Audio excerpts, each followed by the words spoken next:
Bienvenue dans Éveil à la conscience, l'espace où les idées deviennent des flammes de transformation. Prépare-toi, mets ton casque, ouvre ton esprit, et laisse les mots éveiller ta force intérieure. Loi 1. Ne surpassez jamais le maître principe. Ceux qui sont au-dessus de vous doivent toujours se sentir largement supérieurs. Dans votre désir de leur plaire et de les impressionner, ne vous laissez pas entraîner à faire trop étalage de vos talents, ou vous pourriez obtenir l'effet inverse, les déstabiliser en leur faisant de l'ombre. Faites en sorte que vos maîtres apparaissent plus brillants qu'ils ne sont et vous atteindrez les sommets du pouvoir.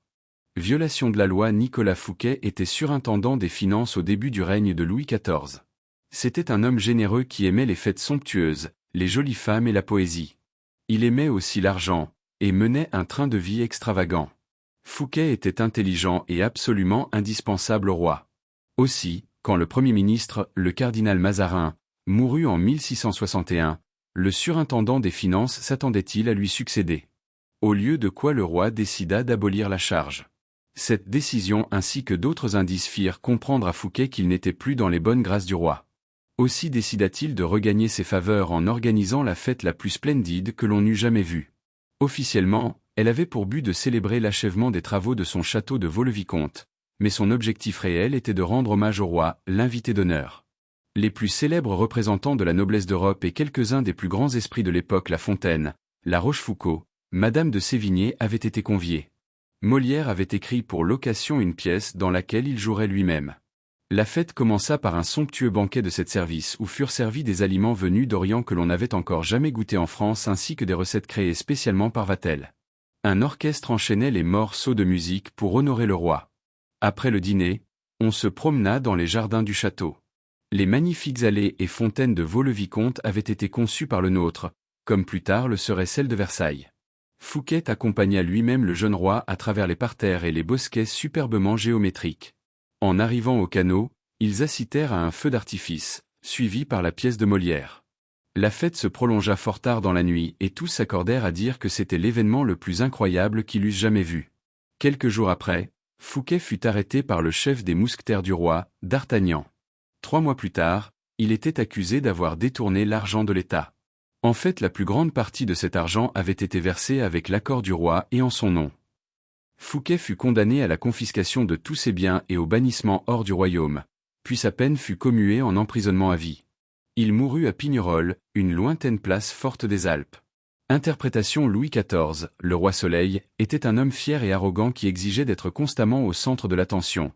Il ne pouvait souffrir d'être surpassé en somptuosité par quiconque, et encore moins par son surintendant des finances. Pour succéder à Fouquet, Louis XIV choisit Jean-Baptiste Colbert, un homme d'une avarice notoire, connu pour donner les réceptions les plus sinistres de Paris. Colbert s'assura que tout l'argent du trésor passait entre les mains du roi. Ainsi financé, Louis XIV se fit construire un palais encore plus magnifique que celui de Fouquet, le grandiose château de Versailles, sur les plans des mêmes architectes, décorateurs et jardiniers d'Éloïens que lui, et il y organisa des fêtes encore plus extravagantes que celles qui avaient coûté à Fouquet sa liberté. Examinons la situation. Le soir de la fête, en présentant au roi spectacle sur spectacle, chacun plus magnifique que le précédent, Fouquet s'imaginait faire preuve de sa loyauté et de son dévouement. Non seulement il croyait rentrer dans les bonnes grâces de Louis XIV, mais il pensait que le bon goût, le réseau de relations et la popularité dont il faisait montre le rendraient indispensable au roi et convaincraient celui-ci qu'il ferait un excellent Premier ministre. Or, à chaque nouveau spectacle, à chaque sourire appréciateur des invités, Louis XIV s'imaginait voir ses propres amis et ses sujets plus séduits par le surintendant des finances que par lui-même, et Fouquet en train de lui voler sa richesse et son pouvoir. Plutôt que de flatter son hôte, ces fastes étaient une offense à la vanité du roi. Bien sûr, Louis XIV ne l'aurait jamais avoué, mais il s'empara du premier prétexte venu pour se débarrasser de celui qui lui avait, par maladresse, fait craindre pour son prestige. Tel est le sort, sous une forme ou sous une autre, de tous ceux qui égratignent la confiance en soi du maître, portent atteinte à sa vanité ou le font douter de sa prééminence. Respect de la loi. Au début du XVIIe siècle, l'astronome et mathématicien italien Galilée se trouvait dans une situation précaire. Il dépendait de la générosité des grands pour financer ses recherches. C'est pourquoi, comme tous les savants de la Renaissance, il dédiait parfois ses inventions et découvertes aux mécènes de son temps. C'est ainsi qu'il offrit au duc de Gonzague le compas de proportion, compas à usage militaire qu'il avait amélioré. Puis, 9 ans plus tard, c'est aux Médicis qu'il dédicaça le traité expliquant l'utilisation de ce compas. Les princes se souciaient peu de l'intérêt de la découverte, mais ils se montraient reconnaissants de l'attention, ce qui valait à Galilée, qui vivait de cours particuliers donnés aux membres de l'aristocratie, davantage de riches étudiants. Cependant, comme ses mécènes avaient l'habitude de le récompenser par des cadeaux et non par de l'argent, Galilée vivait dans une précarité constante. Il se dit alors qu'il devait exister un meilleur moyen. En 1610, Galilée découvrit les satellites de Jupiter.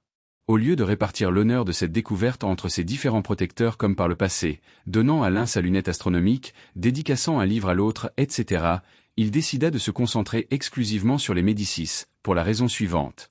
Peu de temps après avoir fondé la dynastie, Cosme l'Ancien avait fait de Jupiter, le plus puissant des dieux, le symbole de la maison des Médicis, symbole d'un pouvoir qui, bien au-delà de la politique et de la banque, les reliait à la Rome antique et à ses divinités.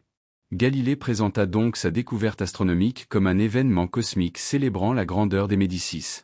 Les astres médicéens, les satellites de Jupiter, se seraient d'eux-mêmes offerts à son télescope au moment où Cosme II ceignait la couronne ducale, annonça-t-il. Le nombre des satellites 4 correspondait aux 4 Médicis, Cosme II avait 3 frères, et les satellites tournaient autour de Jupiter comme ses 4 fils autour de Cosme l'Ancien, le fondateur de la dynastie. Plus qu'une coïncidence, c'était la preuve apportée par les cieux eux-mêmes de la céleste ascendance des Médicis. Après leur avoir dédié sa découverte, Galilée fit exécuter un tableau représentant Jupiter assis sur un nuage avec 4 étoiles en cercle autour de lui et présenta cette œuvre à Cosme II. Résultat, Cosme II fit aussitôt de Galilée le philosophe et mathématicien officiel de sa cour, avec un plein salaire. Pour un savant, c'était une jolie réussite. Le temps où il devait quémander auprès de mécènes était révolu. Interprétation. Sa nouvelle stratégie avait valu à Galilée plus que toutes les années passées à la merci de ses mécènes. La raison en est simple. Tous les maîtres veulent être les plus brillants. Peu leur importe vérité et invention scientifique. Seul compte pour eux leur propre renom et leur propre gloire. Galilée flattait infiniment plus les Médicis en liant leur nom aux forces cosmiques qu'en faisant d'eux les patrons de quelques nouvelles découvertes de la science. Les savants ne sont pas épargnés par les caprices des mécènes et les vicissitudes de la vie à la cour. Ils ne sont que des courtisans parmi d'autres, gravitant autour de ceux qui tiennent les cordons de la bourse. Et la puissance de leur intellect peut créer chez leur maître un malaise, l'impression de n'être là que comme bailleur de fonds, un rôle obscur et sans prestige. Or celui qui permet la réalisation d'un grand projet se voudrait créatif et puissant, plus important que le résultat obtenu en son nom. Au lieu d'une impression de malaise, il faut lui donner la gloire. Galilée, lui, n'a pas défié l'autorité intellectuelle des Médicis avec sa découverte, en aucune façon ils ne se sont sentis inférieurs. En les comparant littéralement aux étoiles, il les a fait briller au-dessus des autres cours d'Italie. Loin de surpasser le maître, il a fait en sorte que le maître surpasse tout le monde. Les clés du pouvoir. Il n'est personne qui, à un moment ou à un autre, n'éprouve la fragilité de son prestige. Quand vous dévoilez au monde vos talents, vous suscitez naturellement envie, ressentiment et autres sentiments inavouables. Il faut vous y attendre. Vous ne pouvez évidemment passer votre vie à vous soucier de la mesquinerie des autres. Cependant, avec ceux qui sont au-dessus de vous, montrez-vous avisés. Dans les sphères du pouvoir, surpasser le maître est peut-être la pire erreur qui soit. N'allez pas croire que la vie a changé depuis l'époque des Médicis et celle de Louis XIV.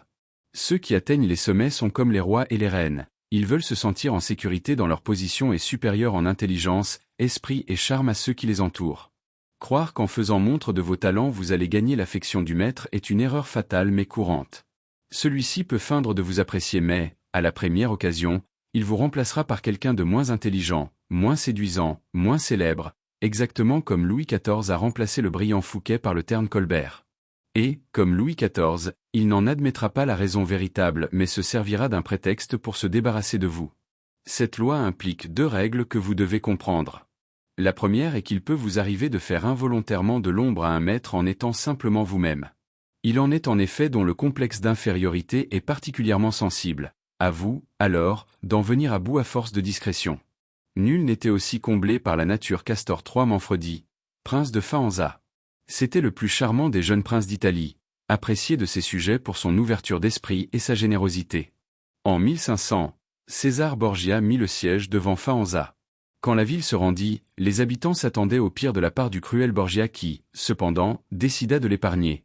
Il se contenta d'occuper la forteresse sans procéder à aucune exécution et autorisa le prince Manfredi, alors âgé de 18 ans, à rester à Faenza avec sa cour, totalement libre.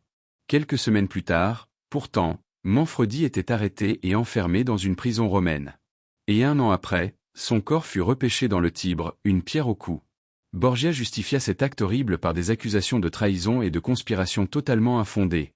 Mais le vrai problème était sa vanité notoire et son manque de confiance en lui-même. Le jeune homme l'avait surpassé sans le moindre effort. Les dons naturels de Manfredi, sa simple présence rendait Borgia moins séduisant, moins charismatique. La leçon est simple. Si vous ne pouvez vous empêcher de traîner tous les cœurs après vous, apprenez à éviter de tels monstres de vanité. Ou trouvez le moyen de mettre vos qualités sous le boisseau lorsque vous êtes en compagnie d'un César Borgia. Seconde règle. Parce que le maître vous aime, ne vous imaginez pas que vous pouvez vous permettre n'importe quoi. On pourrait écrire des livres entiers sur tous les favoris tombés en disgrâce pour s'être crus intouchables et avoir osé surpasser leurs bienfaiteurs. Le favori de Hideyoshi Toyotomi, ministre des Affaires suprêmes du Japon à la fin du XVIe siècle, s'appelait Sen no Riku. La cérémonie du thé était alors devenue une obsession au sein de la noblesse japonaise. Sen no Riku, un des plus proches conseillers de Hideyoshi, avait été l'un des premiers maîtres de thé à en fixer les règles, ce qui lui avait valu d'être honoré dans tout le pays. Il disposait même d'appartements privés au palais. Pourtant, en 1591, Hideyoshi lui ordonna de se faire seppuku, de se suicider. On découvrit plus tard la raison de ce brusque revers de fortune. Riku, d'origine modeste, avait fait faire une statue de lui-même en sandales, un signe aristocratique, et l'avait fait placer à l'étage supérieur d'un portique du Detokuji, le principal temple de Kyoto. Pour Hideyoshi, Riku avait perdu tout sens de la mesure. S'il avait les mêmes droits que les membres de la plus haute noblesse, c'était à son maître seul qu'il le devait, mais il avait oublié cela et en était venu à s'en attribuer tout le mérite. Ayant surestimé sa propre importance de manière impardonnable, il le paya de sa vie. Rappelez-vous ceci, ne considérez jamais votre position comme acquise et ne vous laissez jamais étourdir par les faveurs qu'on vous a accordées. Conscient du danger d'éclipser votre maître, vous pouvez tourner cette loi à votre avantage. Tout d'abord, flattez son orgueil. La flatterie ouverte, pour efficace qu'elle soit, a ses limites. Lourde, voire grossière, elle risque de déplaire aux autres courtisans. Une flagornerie plus discrète est beaucoup plus puissante. Si vous êtes plus intelligent que lui, par exemple, prétendez le contraire. Faites en sorte qu'il apparaisse plus intelligent que vous. Jouez les naïfs. Faites appel à son expérience. Commettez de petites fautes qui ne vous feront pas de tort mais vous donneront l'occasion de solliciter son aide. Les maîtres adorent ce genre de requête. Un maître dont l'expérience ne vous apporte rien peut vous en tenir rigueur. Si vos idées sont plus créatives que les siennes, attribuez-les lui, et si possible en public. Présentez le conseil que vous donnez comme un écho du sien. Si vous avez plus d'esprit que votre maître, vous pouvez jouer les fous du roi, mais ne le faites pas apparaître froid ni guindé en comparaison. Si nécessaire, mettez une sourdine et trouvez des moyens de le faire passer pour la source de la gaieté et du divertissement. Si vous êtes naturellement plus sociable que lui et plus charismatique, prenez soin de ne pas être le nuage qui l'obscurcit aux yeux des autres. Il doit rester le centre de l'attention générale, le soleil autour duquel le monde entier gravite, irradiant sa puissance et sa splendeur. Si vous êtes appelé à le distraire, montrez-lui vos imperfections et vous attirerez sa sympathie. Toute tentative pour l'impressionner par votre grâce et votre générosité peut en revanche se révéler fatale. Pensez à l'exemple de Fouquet ou payez-en le prix. Dans toutes ces situations, ce n'est pas faire preuve de faiblesse que de déguiser vos forces si cela vous conduit au pouvoir. En laissant les autres vous surpasser, vous gardez le contrôle de la situation au lieu d'être le jouet de leur complexe. Tout cela tournera à votre avantage le jour où vous déciderez de vous élever de votre état d'infériorité. Si, comme Galilée, vous pouvez accroître encore le lustre de votre maître, alors vous serez vu comme un envoyé des dieux et immédiatement promu. Image, les étoiles dans le ciel.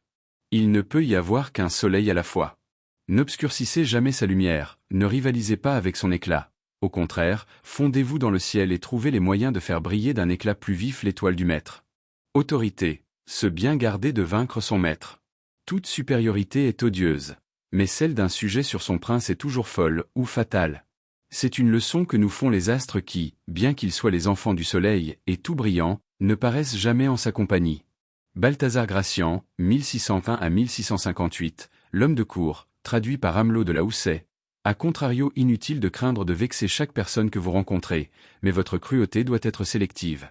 Si votre supérieur est une étoile moribonde, il n'y a rien à craindre à lui faire de l'ombre.